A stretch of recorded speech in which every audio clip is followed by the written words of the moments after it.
Yeah, it is. There's some right there. Itty bitty. Y'all see that? They say they're supposed to be about the size of peas. I got some hard to find female oil right here. That would be virgin olive oil. Well, good morning, guys. Welcome back to Papa's Place. Guys, today we're going to be looking at our tomatoes. I don't know what all I'm going to show y'all an update on in the garden, but one thing I want to give an update on is the fans that I added to my quail cages. What I did and what I've experienced. So first off, we'll start by looking at the tomatoes. This here is my Hossinator that I got planted inside in what I call my inside garden. This is the one that's in the cage. And y'all can see, it's done got up here getting close to chest high. Yeah, what I see, 1, 2, 3, 4, 5, 6 little tomatoes. A few more little blooms. But that don't look like that's gonna win no big tomato contest up in there to me. That's the biggest one so far. I'm thinking they're gonna have to be a lot bigger. But while we're standing here, guys, look at how the watermelons really took off. We've been getting this sunshine and this hot days, and these watermelons, tomatoes, that's Christmas llama beans on that trellis right there. We got our flat Italian green beans. They starting to climb good. And I done got 4 or 5 of my summer dance cucumbers a couple days ago, and there's several more cucumbers up in there. That's something else I want to show y'all, guys. This is a summer dance. If you have been following me along the last couple of years, y'all know that I dearly love this cucumber. It produces well. Knock on wood, I've never had one that was bitter. They do good in the high heat.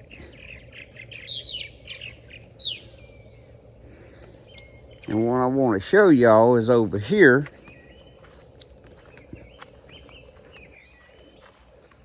This is called an early spring cucumber from Burpee.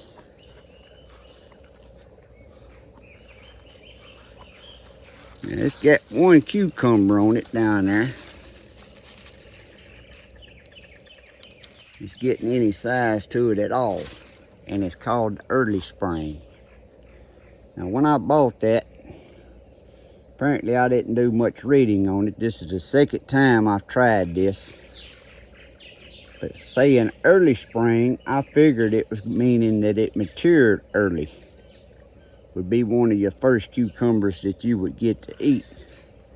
Well, I tried it year before last, and I said, well, I'll try it again this year. And it's loaded with blooms and making little cucumbers.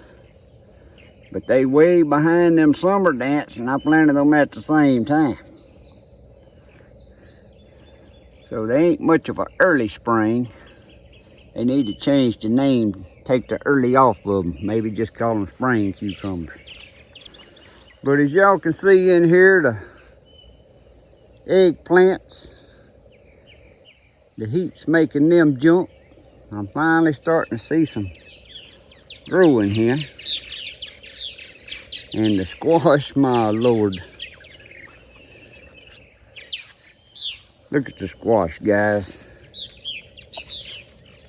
Them's all little squash right now. I've been picking them. I got to pick some this morning, but they are all loaded down through there. Guys, my peppers has finally started coming on here. can't remember exactly which variety this is. I'll put it in the screen because I got it wrote down on what peppers I planted. Because I got them planted down through there. Different peppers all the way down that row. One or two of each, but I think I got one of one variety.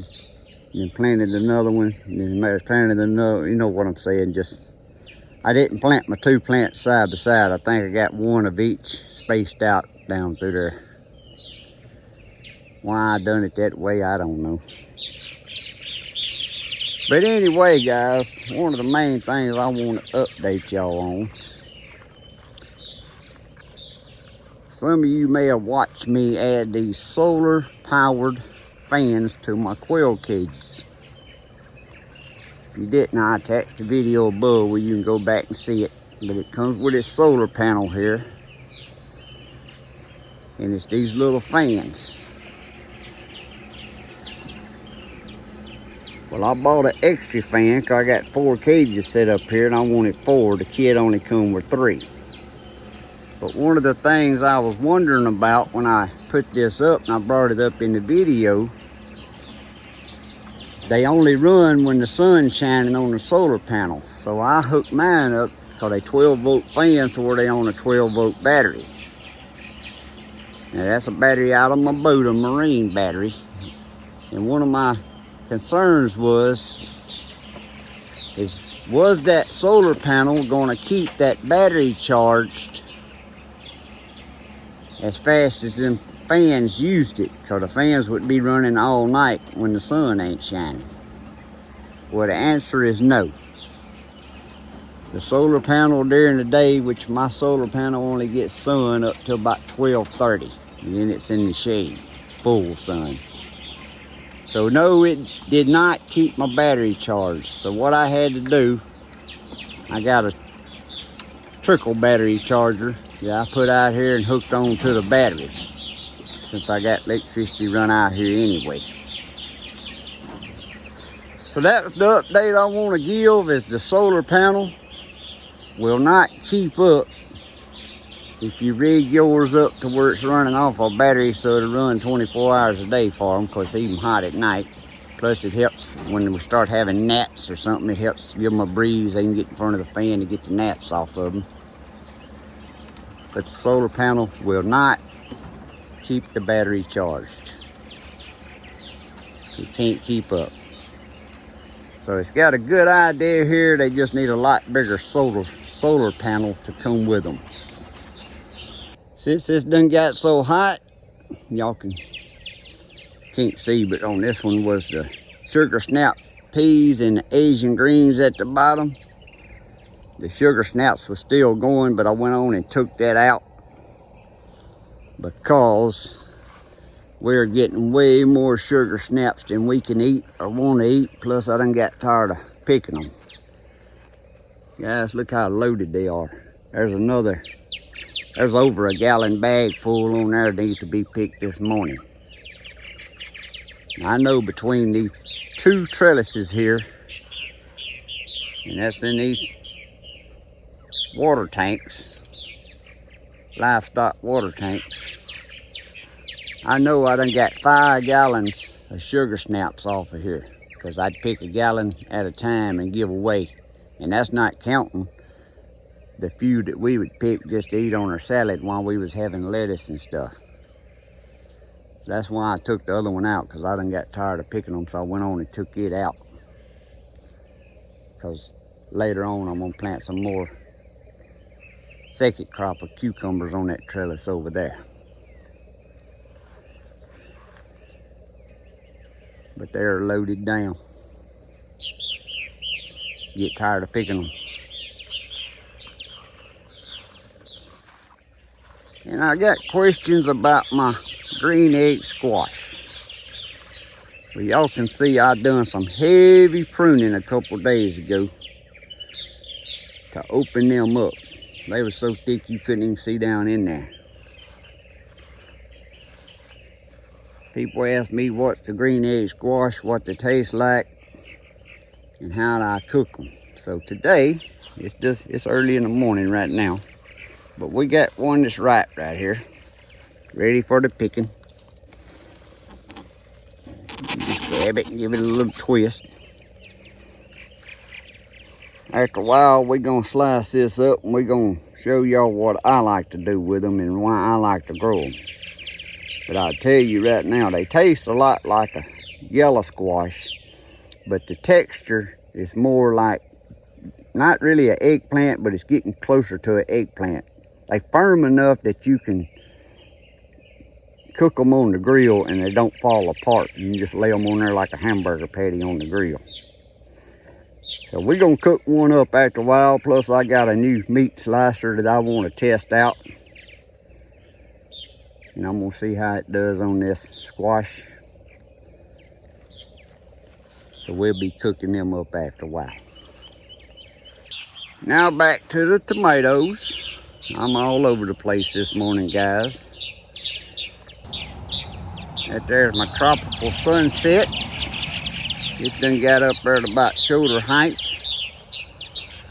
Starting to make some little clusters of tomatoes, not many, but it's got more blooms it's going to be making.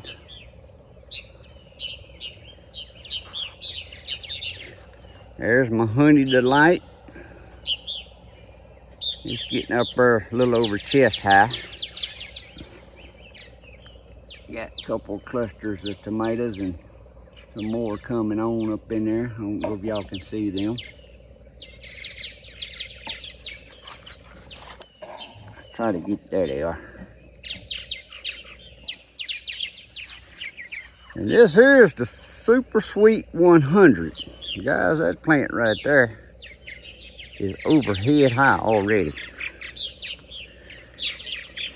And look at the clusters of tomatoes it's making. Several clusters up in there.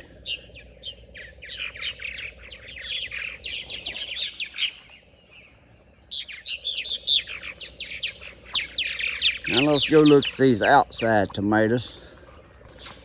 Now y'all gonna see a big difference between my inside garden and my outside garden just on the size of the tomatoes. Now them's the Roma tomatoes, these two on the end. You see they got little blooms, but they got clusters of tomatoes on them.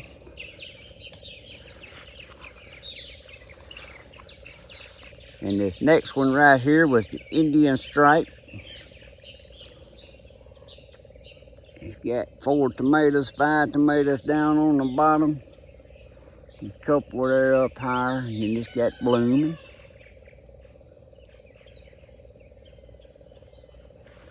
The next 3's the Sakata tomatoes, the red snapper. Guys, this is a hybrid tomato. In case you hadn't seen, they're gonna make some pretty decent tomatoes. I don't think the Hossinator's gonna make as good of tomatoes as the red snapper here. Go look at them tomatoes down there.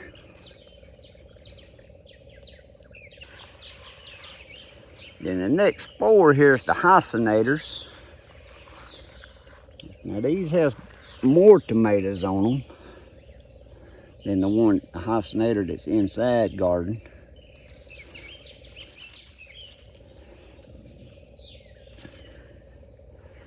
But I think I need to be shooting a little more fertilizer to these out here in this outside garden. But they making tomatoes. It just ain't gonna be as big as I was thinking. This Hossinator there's got a decent one on there. That'll probably end up being the biggest tomato this year on the Hossinator. Usually, from my experience, the biggest tomato is one of the first tomatoes that's put on the plant. I've never, and like I said, this is just my experience so far. I've never got a big tomato, the biggest tomato, that wasn't one of the first tomatoes that set. Then there's the last Hossinator. It's got a good sized tomato down there on the bottom. But y'all can see the difference in the plant sizes. this outside garden, this cover was on there last year, so see, it didn't get reworked and new manures and stuff put in there. Cause y'all know I add my rabbit manure, quail manure, fresh compost about every other year, every third year on this ground cover. Actually, it's gonna be longer than that this year because this is good ground cover here. I'm hoping to get more years out of it. And guys, this right here, I know I done misspoke. When I started out down there, I think I was seeing red snapper. That was the Roadsters, the first ones, cicada tomatoes. This here's the red snappers. These three. And out of the red snapper, the Roadster, and the Hossinator, right now looking at the plants, I would say the red snapper plants look better than the Hossinator or the Roadster tomatoes. And what I'm comparing here is the three cicada varieties. The Hossinator, that's the cicada tomato, in case you don't know. I'll put it in the screen. If you buy it from Hoss Tools, he calls it the Hossinator, but anybody else that you buy seeds from that sells cicada seeds, I think that's a STM 2255 is what that tomato is. So if you got a favorite place that you like to order your seeds from that sells cicada seeds, you wouldn't look for Hossinator, you would look for STM 2255. But again, the red snapper plants look the best. Tomato wise,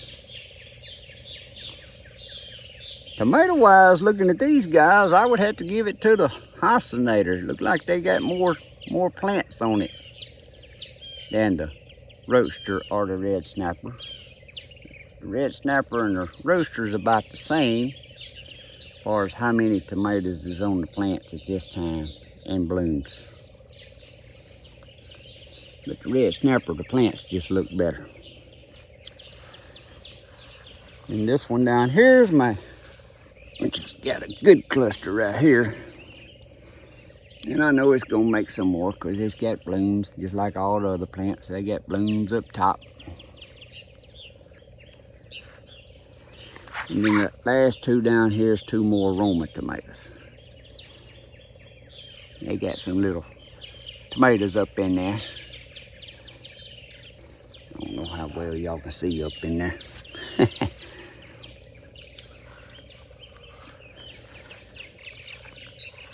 Then my brandywine, it ain't really making no tomatoes, just growing a plant.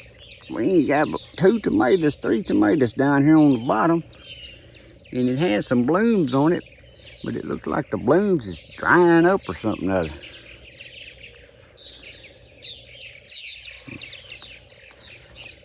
So that little spot I stuck it might need another shot of phosphorus. This here's, I think, was the Sweet 100, the upside down tomato. It's got blooms, starting to make little tomatoes. Then the world's smallest tomato over here, these spoon tomatoes. Guys, I give up on trying to get this world's smallest tomato there, this spoon tomato, upside down. I think I tried it 2 or 3 times and couldn't get one that would live. But the one I stuck on top of the bucket, it's going. Now it's loaded down with little bitty blooms, but it ain't making no little tomatoes yet. Yeah, it is. There's some right there. Itty bitty. Y'all see that? They say they're supposed to be about the size of peas. I'm just doing that just to do something for kicks and giggles. Of course, y'all can see I done. Cauliflower's all gone. Brussels sprouts are still going. Cantaloupe's finally starting to take a hold. I said I wasn't showing nothing outside, but now I'm outside. Might as well get a little update on this, huh? Okra's coming on. Y'all can see that in the middle down here. I reseeded some. I planted way too early. So I reseeded these, which I need to come now and thin one of them plants out of each hole. But these right here were some of the first plants I planted, which is 6 of them. And then on the end, I stuck some more seeds that's done come up down there.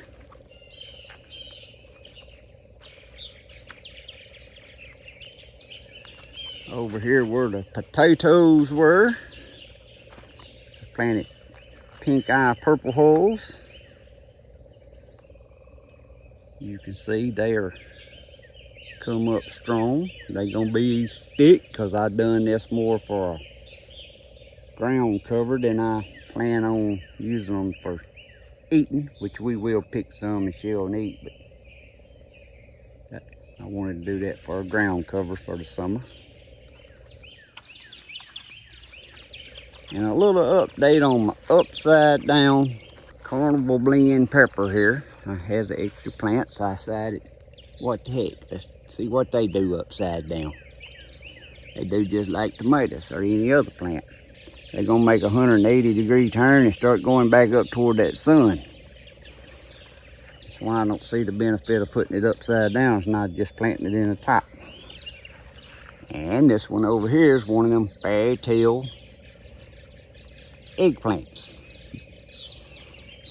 Looking good, but it's doing the same thing. It's just making a 180-degree turn coming back up toward the sun. But it might be pretty.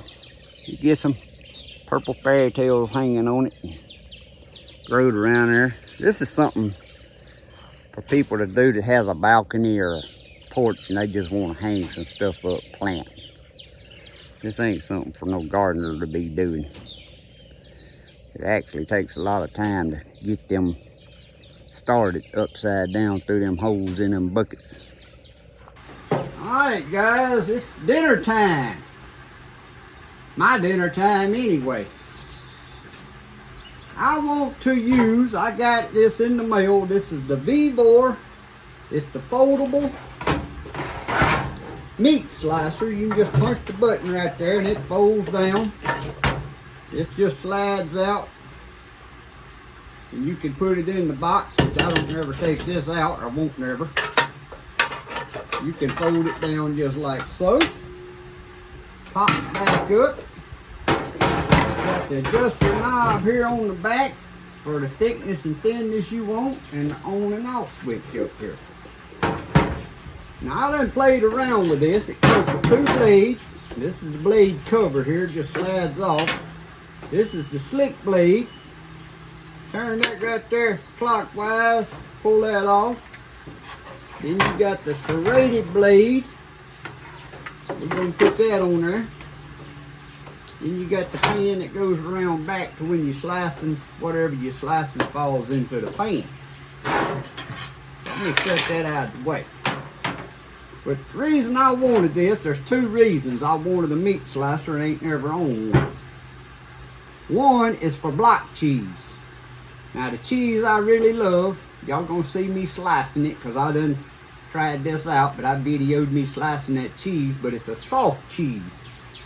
It's kind of soft and sticky, and you're gonna see me eating it here in a minute when we grill this green egg after we slice it, this green egg squash. But I tried every kind of hand cheese slicer with the little wire on it and all that, and that cheese is just almost impossible to slice, but I love that cheese for making cheese toast. Now around here, the older people, when I say older, I'm talking about up in their 80s and stuff, I don't know what it's called, but they get the cheese and milk and rice and all that kind of stuff once a month or something or other.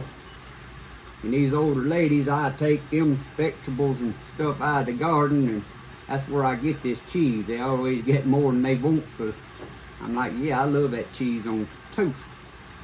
but it slices, y'all gonna see that it slices that cheese pretty daggone good. Then I also done some yellow squash. Alright guys, so one of the first things I want to test out, and the reason I wanted one of these is for this block cheese. So I can slice my own cheese. Now we're going to try this with the serrated blade on there first.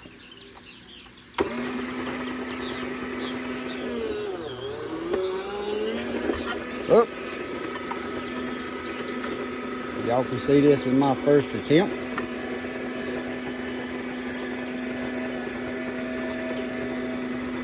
And there's the first little slice. Now I like using this cheese here to make cheese toast. But I will say it's slicing this cheese better than any other way I've tried to slice this block cheese. This ain't hard block cheese. This is kind of got a sticky feeling to it.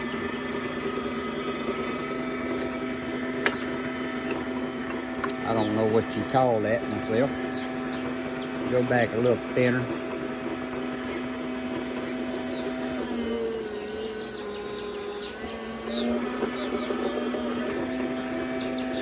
This cheese don't slide good neither, so when you pull it back,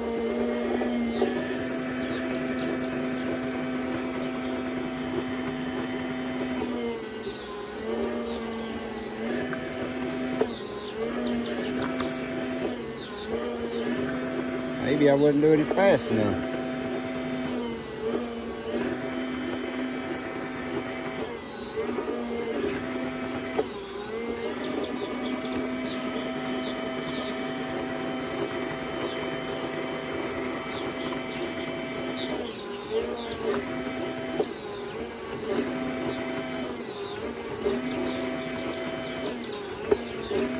Okay guys, so there's the finished product on slicing the cheese. I tried slicing this with them hand cheese slicers and stuff, and it just too soft, it don't work. But as you can see, it worked pretty good on this meat slicer. And that was with the serrated edge blade on the slicer. I didn't even try the smooth edge. But up next, we're going to try some yellow squash. Now this is yellow squash straight out of the garden. This would be something I would use this for, cutting up squash to put in the freezer. I'm going to set the depth to about a good 1/4 inch, and we're going to try it out.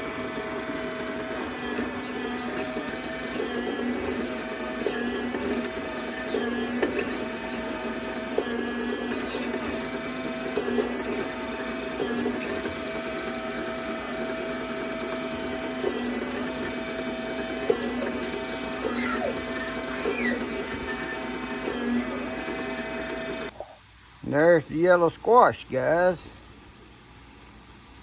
So it'll be real handy for cutting up squash. So right now,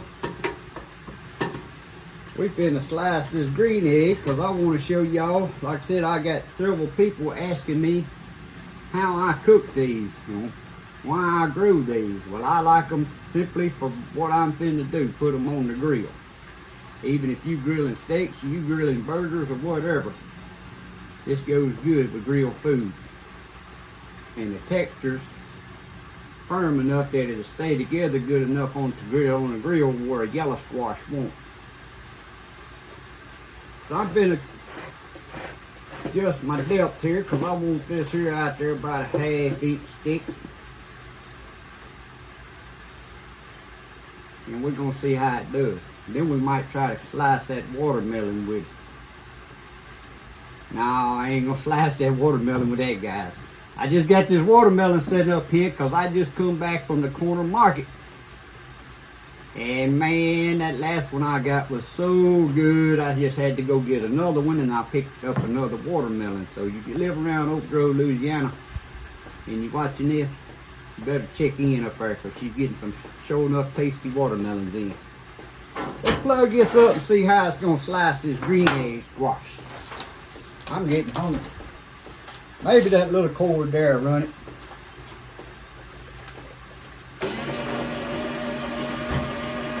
And my pan over here.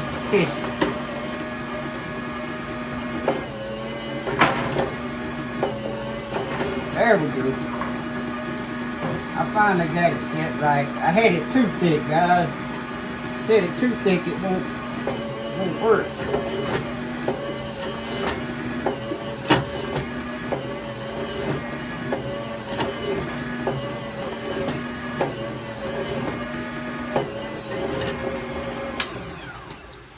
So I got distracted and I never told y'all my second reason I was wanting this is in the winter time when I kill them old doe deer and I strip that back strap out the back. I'm sweating like a possum this today. It's hot. It's like 93 degrees. But I've been wanting these to slice my back strap. And I know when you chill that back strap, I always put them in the freezer and chill them to make them slice better with a knife. Then I can cut them up in some little chunks like this and put them on here and slice them up. And I think that's going to work really well. There's what the green egg squash looks like.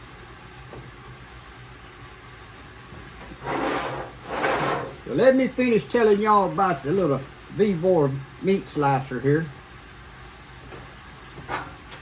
They come in different sizes. This is the portable, but you can get the bigger one. I think you can get a 7.5 or an 8-inch one, stand style, and you can get, I think this is a 5.5-inch blade. You can get that in a stand style.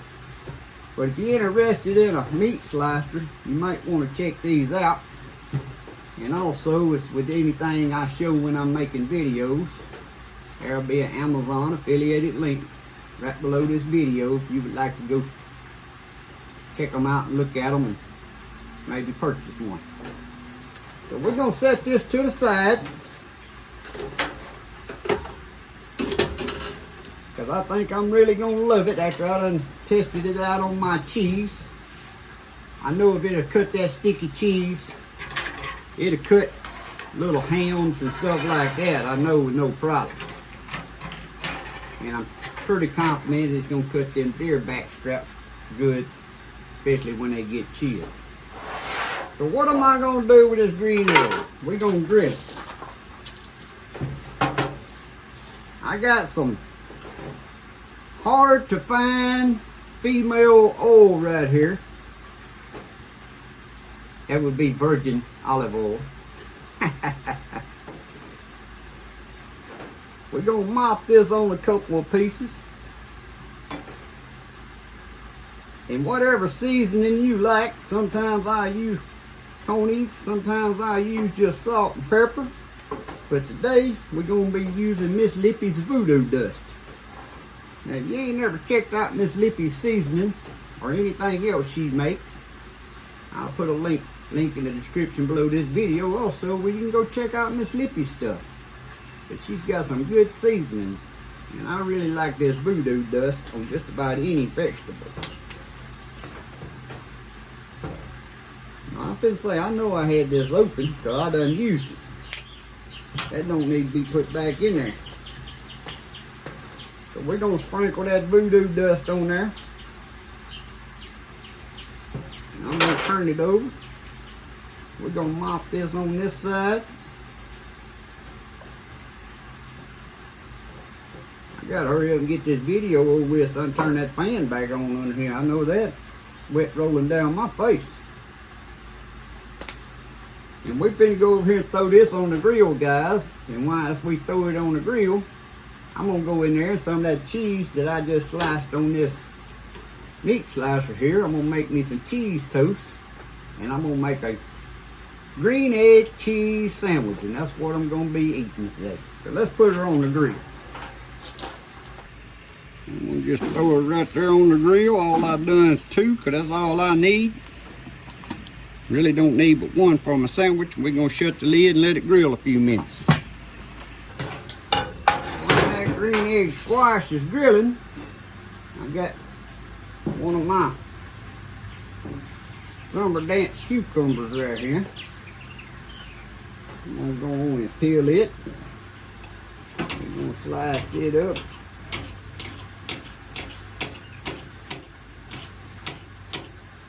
do y'all like that little knife, guys? Years ago, I bow hunting killed a little spike. Had one horn, that's all it had. So I just took this one little horn and had a pocket knife that was messed up, took the blade out of it and made me a little knife. I've had that in my camper for a long time. Sprinkle some of this voodoo dust right here on top of this cucumbers. I like this stuff on just about anything.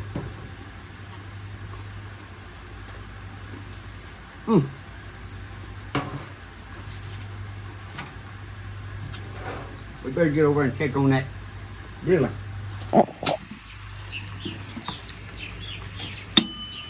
We're gonna give her a little Burger King flock.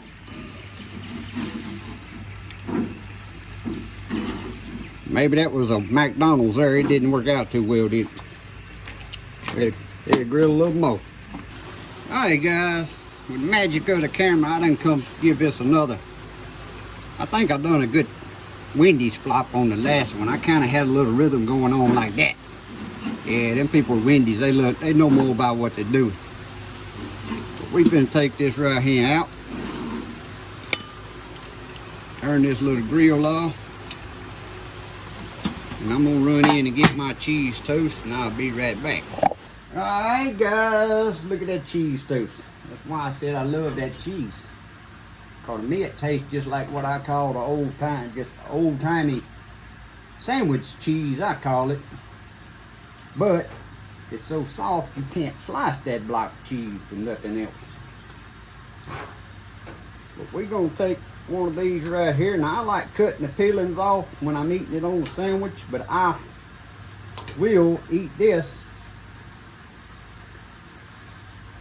if I'm just cutting it and eating it.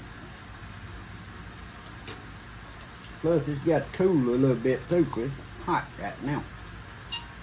But I like cutting that off, but it's better to leave it on there when it's on the grill so it holds it together better. But if you tried to do a yellow squash like this right here, guys, it would just fall plumb apart. And that's what I like about these green egg squash. I'm gonna lay one. One's enough. I just cut this one up. I may sit here and nibble on it. Cut that one up.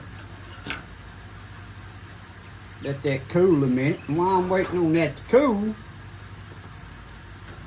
have y'all ever seen a 2.2 pound beet?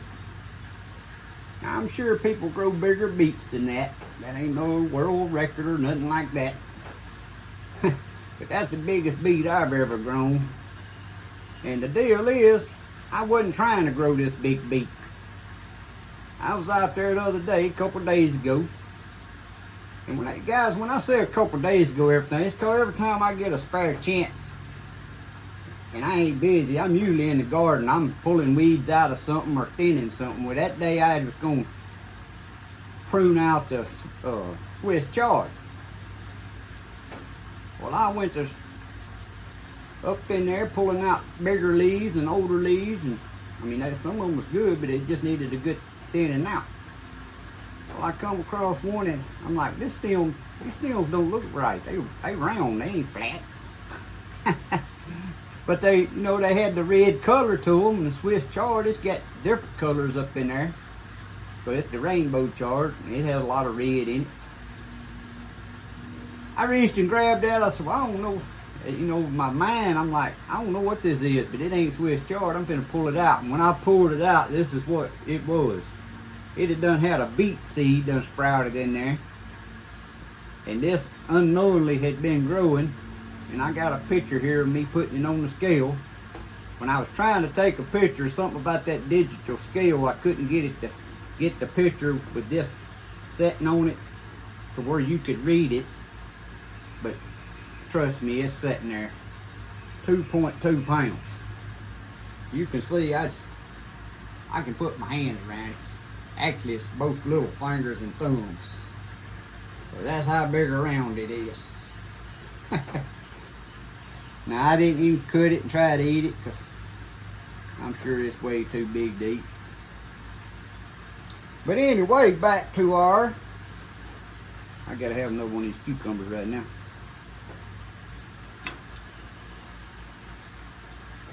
Cheese, green, egg, squash sandwich. That's what's for dinner.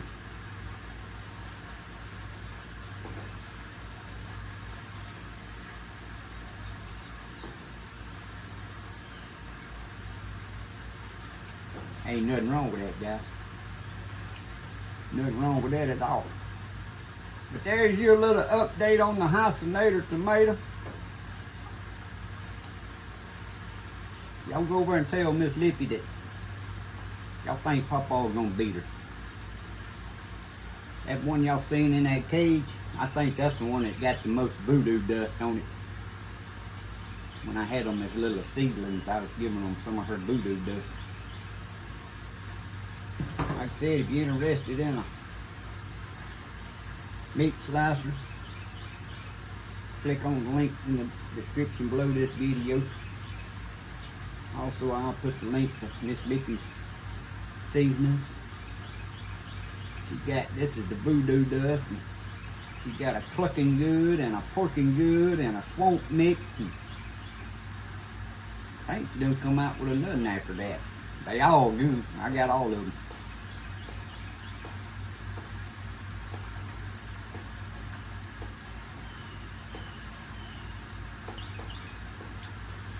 So guys, that's it. I'm finna end this little video so I can turn that fan back on over there and finish eating my sandwich. Then I got a little more mowing out here I need to do. As far as the fans on the Quail pen, them fans do work really well. There'll be a link in the description below that if you're interested in them. I'm very happy with them.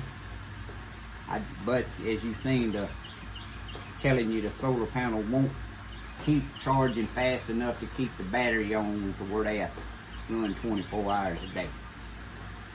But that's all right. I got them hooked up now where they on a trickle charger, so between the sun shining during the day on the solar panel and the little trickle charger, I'm pretty sure it'll stay ahead of the game now. But as always, guys, hope y'all have a great day and a blessed week. See y'all next time.